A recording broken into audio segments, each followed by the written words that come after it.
kids would rather learn than eat. Kids would rather learn than play. In fact, kids think learning is play. We propose that all toys were invented by grown-ups to get rid of kids. All games were invented by grown-ups to get rid of kids. Let's take as an example the questions kids ask. Kids ask brilliant questions. And we say, look, kid, why don't you go away and don't bother Daddy because Daddy wants to think about the important problems of the world. Now, we don't really do that. We really say, look, kid, here's a toy. Go play with your toy.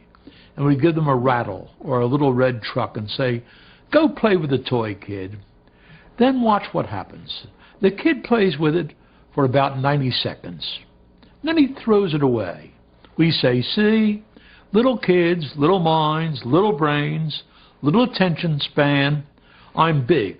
I've got a big body and a big mind and a long attention span. I pray you, do it again and watch what actually happens. There are 5 ways to learn about the world. We can see it, hear it, feel it, taste it, and smell it. And everything that Leonardo learned in his life, or old Tom Edison or old Thomas Jefferson learned, he learned through one of those 5 pathways. The entire back of the brain is made up of those 5 pathways. If you drew a line right up here, everything behind that has to do with incoming information. Everything in front of it has to do with outgoing motor response. Now, give a kid something he hasn't seen before and watch what actually happens. First, he looks at it. That's why toys are made with bright colors. Then he rattles it. That's why toys make noises. Then he feels it. That's why toys don't have sharp edges. Then he tastes it. That's why toys are made with non-poisonous colors. And then, by gosh, he smells it.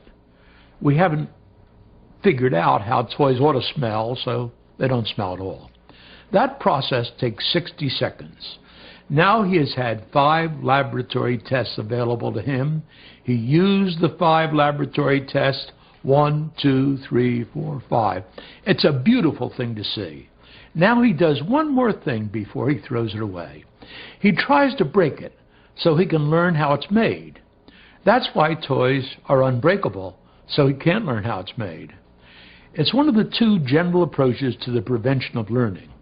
The first is put him in the playpen where he can't get at it. And the second is give him something he can't break. The whole process takes about 90 seconds. And he throws it away because there's nothing left to learn from it. We adults watch that superb demonstration and we use it to prove his inferiority. He's got a short attention span. Let me ask you a question. How long should anybody pay attention to a rattle or a little toy truck? Maybe the answer to that question is as long as there's something to learn from it.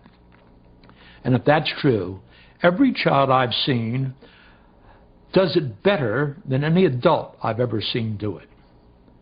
Because children know learning is a